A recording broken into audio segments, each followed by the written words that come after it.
નમસ્કાર, આપ જોઈ રહ્યા છો સંદેશ ન્યૂઝ, તમારી સાથે સત્યની સાથે સંદેશ વિશેષ સાથે હું છું નુપુર। દરરોજ કોરોનાની રફતાર વધી રહી છે। દેશમાં નવા વર્ષની સાથે જ કોરોનાના દૈનિક કેસ રોકેટ ગતિએ વધી રહ્યા છે। દેશમાં કોરોનાનો દૈનિક આંકડો 37,000ને પાર પહોંચી ગયો છે અને ગુજરાતમાં પણ દૈનિક કેસ હવે 2,000ની સપાટી વટાવી ચૂક્યા છે। ત્યારે દેશમાં કોરોનાની ત્રીજી લહેરની એન્ટ્રી થઈ ચૂકી છે અને એટલા માટે જ હવે એક બાદ એક રાજ્ય કોરોનાની રફતારને રોકવા માટે અપનાવી રહ્યા છે કર્ફ્યુનું હથિયાર।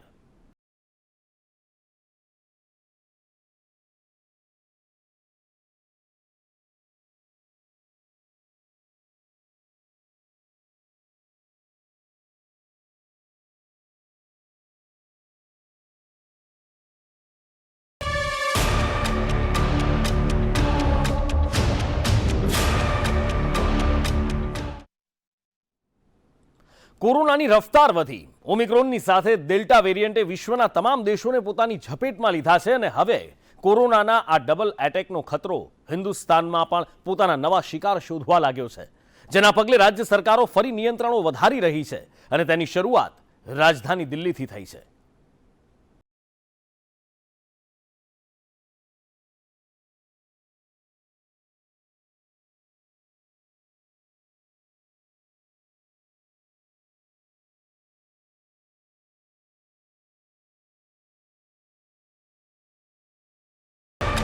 માસૂમોથી લઈ મોટેરા સૌ કોઈ થઈ રહ્યા છે શિકાર।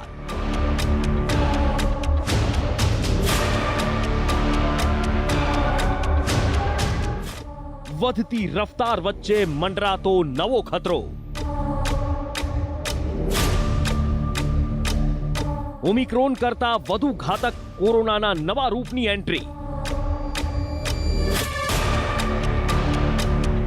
દેશમાં ઓમિક્રોન તાંડવે વધારી ચિંતા।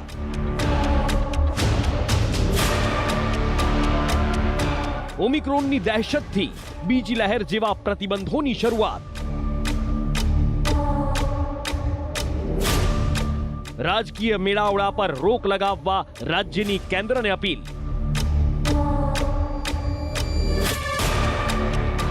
વધતા જોખમ વચ્ચે સાવધાનીનો શું છે પ્લાન? ઓમિક્રોનથી બચાવશે બૂસ્ટર ડોઝ કે ફરી લાગશે કર્ફ્યુ?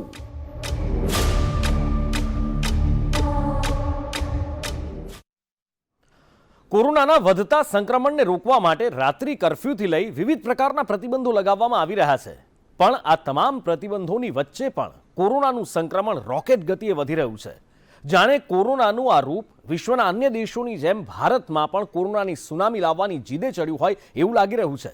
ત્યારે કોરોનાની બીજી લહેરની માફક રાજધાની દિલ્હીથી દેશમાં ફરી કર્ફ્યુની વાપસીની શરૂઆત થઈ છે।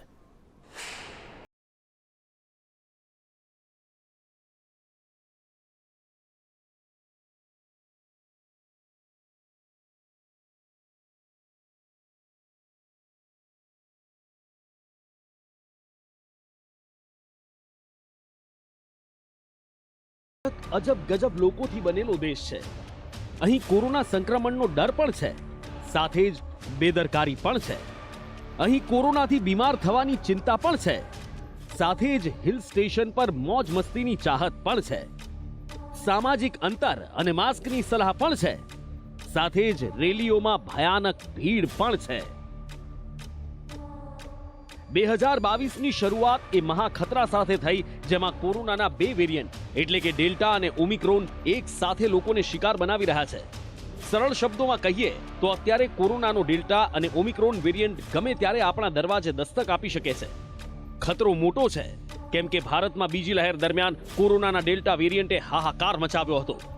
ભારતમાં ઓક્સિજનની અછતના પગલે સંક્રમિતો મોતના ખપ્પરમાં હોમાયા હતા અને અત્યારે ઓમિક્રોનની સાથે ડેલ્ટા વેરિયન્ટે વિશ્વના તમામ દેશોને પોતાના ભરડામાં લીધા છે।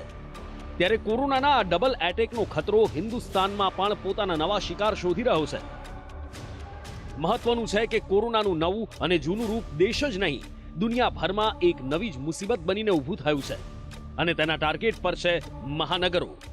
આંકડા પર નજર કરીએ તો કોરોના સંક્રમણની ગતિ ખૂબ જ તેજ છે, એવી જ જેવી ગત વર્ષે બીજી લહેર દરમિયાન જોવા મળી હતી। એટલે કે સંકેત મોટા ખતરાનું સાયરન વગાડી રહ્યા છે। કોરોના સંક્રમણનો ગ્રાફ અચાનક વધી રહ્યો છે. 30 ડિસેમ્બરના રોજ 16,764 અને 2021ના છેલ્લા દિવસે એટલે કે 31 ડિસેમ્બરના રોજ 22,775 નવા કેસ નોંધાયા, જે અગાઉના દિવસ કરતા 6,011 કેસ વધુ હતા. આ તરફ નવા વર્ષના પહેલા જ દિવસે એટલે કે 1 જાન્યુઆરીએ દેશમાં 27,553 અને 2 જાન્યુઆરીના રોજ 33,750 લોકો કોરોનાના ઝપેટમાં આવી ગયા. વાત 3 જાન્યુઆરીની કરીએ તો કોરોના સંક્રમિતોનો દૈનિક આંકડો 37,300ને પાર કરી ગયો. આ આંકડા એ વાતનો પુરાવો આપી રહ્યા છે કે કોરોનાનું પ્રચંડ રૂપ નિયંત્રણમાં આવવાના બદલે નવા દિવસની સાથે વધુ વિકરાળ બનતું જઈ રહ્યું છે. આ ખતરો કેટલો વધારે છે તેનો સંકેત WHOની સાથે સાથે નીતિ આયોગના સ્વાસ્થ્ય સભ્ય VK પૉલ પણ આપી ચૂક્યા છે. ગત વર્ષે બીજી લહેર દરમિયાન 1 મે 2021ના રોજ દેશમાં સર્વાધિક 4,01,993 કેસ નોંધાયા હતા. પરંતુ ત્રીજી લહેર જ્યારે પીક પર પહોંચશે ત્યારે એક જ દિવસમાં 14 લાખથી વધુ કેસ નોંધાવાની શક્યતા સેવાઈ રહી છે. એટલે કે બીજી લહેર કરતા 10 લાખ વધુ દૈનિક કેસ. બીજી લહેર દરમિયાન જ્યારે દૈનિક 4 લાખ કેસ નોંધાતા હતા ત્યારે દેશભરમાં શું સ્થિતિ સર્જાઈ હતી એ આજ સુધી કોઈ ભૂલી શક્યું નથી. એવામાં જ્યારે એક દિવસમાં 14 લાખ કેસ આવશે ત્યારે શું થશે એ વિચારતા જ કંપારી છૂટી જાય છે. જાણકારો પહેલા જ ત્રીજી લહેર દરમિયાન 14 લાખથી વધુ કેસ પ્રતિદિન નોંધાવાની ચેતવણી આપી ચૂક્યા છે. अगर जो केसेस कल यूके में हुए हैं 88,000 के करीब 80,000 ले लीजिए, अगर हम उसको पॉपुलेशन के बेस पे लें तो ये 14 लाख केस होंगे भारत की पॉपुलेशन पे अगर हम उसको लगाएं. कहने का मतलब ये है, हमने वो 4 लाख वाली एक सर्च देखी थी, तो जो भी हो रहा है हम इसमें भी पूरी तरह से कहना कि डेल्टा है, दोबारा वाला डेल्टा है, ओमिक्रॉन की, ये इमर्ज हो रहा है. लेकिन the fact is at this very time the surge being experience in UK is to the tune of 14-15 lakh per day. જે આશંકા વ્યક્ત કરવામાં આવી, જે કેલ્ક્યુલેશન ત્રીજી લહેરની પીક માટે કરવામાં આવ્યું એ ડરાવી રહ્યું છે. તેની સાથે જ દેશભરમાંથી સામે આવી રહેલા દ્રશ્યો તેના કરતા પણ વધારે ડરાવી રહ્યા છે. ત્રીજી લહેરના જોખમ વચ્ચે શહેરમાં લોકોની ભીડ બેકાબુ છે. કોરોનાને સીધું જ આમંત્રણ છે. છેલ્લા કેટલાક સપ્તાહમાં નોંધાયેલા આંકડા પણ ચિંતાજનક છે. ગત સપ્તાહે એટલે કે 27 ડિસેમ્બરથી 2 જાન્યુઆરી દરમિયાન દેશમાં 1,23,000 જેટલા કેસ નોંધાયા. તેની આગળના સપ્તાહે એટલે કે 20 થી 26 ડિસેમ્બર દરમિયાન 41,169 કેસ નોંધાયા.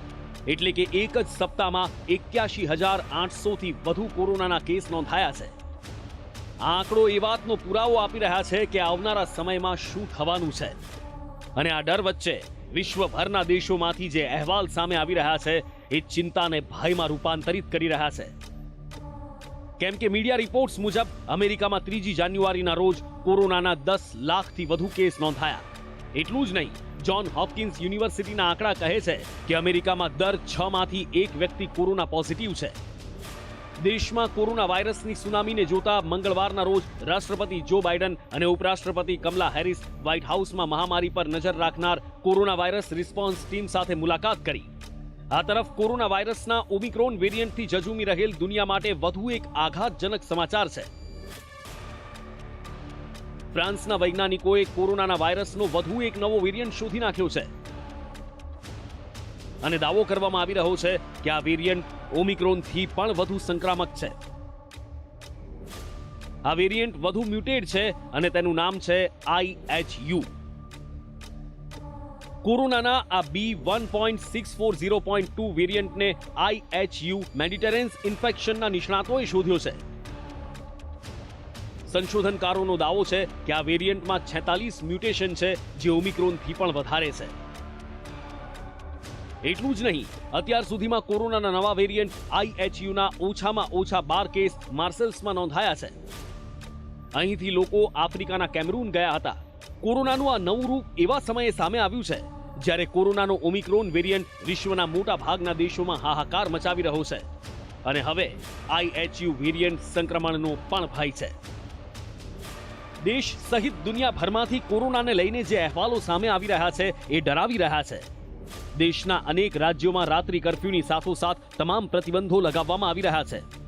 રાજધાની દિલ્હીમાં કોરોનાનું સંક્રમણ રોકેટ ગતિએ વધતા દિલ્હી ડિઝાસ્ટર મેનેજમેન્ટ ઓથોરિટી એટલે કે DDMA ની બેઠકમાં ફરી વીકેન્ડ કર્ફ્યુની વાપસીનો નિર્ણય લેવામાં આવ્યો. દિલ્હીમાં એક સપ્તાહમાં કોરોનાના સંક્રમણના આંકડા પર નજર કરીએ તો 28 ડિસેમ્બરના રોજ 496 કોરોનાના દૈનિક કેસ નોંધાયા. 3 જાન્યુઆરીના રોજ આ કેસ 4099 સુધી પહોંચ્યા, જેના પગલે દિલ્હીમાં વીકેન્ડ કર્ફ્યુ લગાવવાની જાહેરાત કરવામાં આવી, જે અંતર્ગત દિલ્હીમાં શુક્રવારે રાતના 10 થી સોમવાર સવારના 5 વાગ્યા સુધી કર્ફ્યુ અમલી રહેશે. સાથે જ સરકારી કચેરીમાં વર્ક ફ્રોમ હોમ અથવા તો ઓનલાઈન કામગીરી લાગુ કરાઈ છે. જરૂરી સેવા સાથે જોડાયેલા વિભાગોના કર્મચારી જ ઓફિસે આવી શકશે, જ્યારે ખાનગી ઓફિસોને 50% ક્ષમતા સાથે કાર્યરત રાખવાની મંજૂરી આપવામાં આવી છે. આ ઉપરાંત દિલ્હી મેટ્રો અને સિટી બસ હાલ 100% ક્ષમતા સાથે દોડશે, પરંતુ માસ્ક વગર મુસાફર પ્રવેશ નહીં કરી શકે. આ તરફ કોરોનાના વધતા સંક્રમણના પગલે મહારાષ્ટ્ર લોકડાઉનની કગાર પર ઊભું છે.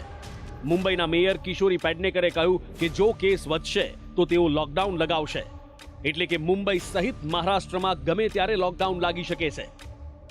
मैंने नहीं कहा है, जो हमारे आयुक्त है, जो हमारा राज्य सरकार है और जो हमारा केंद्र से आने वाले जो नियमावली है वो कह रहे कि ऐसे ही 20,000 के ऊपर रुग्ण पाए जा रहेंगे तो लॉकडाउन लगाना जरूरी होगा. પંજાબમાં પણ 15 જાન્યુઆરી સુધી રાત્રિ કર્ફ્યુ લંબાવાયો છે. પંજાબમાં કોરોનાના કારણે સ્થિતિ વણસેલી જોવા મળી રહી છે. સતત બીજા દિવસે 400 થી વધુ કોરોનાના કેસ નોંધાતા પંજાબમાં નાઇટ કર્ફ્યુ લાદી દેવાયો છે. નાઇટ કર્ફ્યુ 15 જાન્યુઆરી સુધી રાત્રે 10 થી સવારે 5 વાગ્યા સુધી રહેશે. આ ઉપરાંત હવે માત્ર કોવિડ રસીના બંને ડોઝ લેનાર કર્મચારીઓ જ ઓફિસ જઈ શકશે. શાળા કોલેજો, યુનિવર્સિટીઓ અને કોચિંગ સેન્ટરો બંધ કરી દેવાયા છે. Sports complex, swimming pool, gym અને સ્ટેડિયમને પણ બંધ કરવાનો નિર્ણય લેવામાં આવ્યો છે. હોટલ અને રેસ્ટોરાં 50% ક્ષમતા સાથે કાર્યરત રહેશે. સાથે જ પંજાબમાં આરોગ્ય મંત્રાલય જોતા ડેપ્યુટી CM OP સોનીએ કેન્દ્ર સરકાર પાસે ચૂંટણી રેલીઓ પર પ્રતિબંધ મૂકવાની માંગ કરી છે. તેમણે કહ્યું છે કે જ્યારે આપણે કોરોના સંક્રમણને રોકવા માટે શાળા કોલેજો બંધ કરી રહ્યા છીએ તો પછી આવી રેલીમાં ભીડ એકઠી કરવાની મંજૂરી શા માટે આપવામાં આવી રહી છે?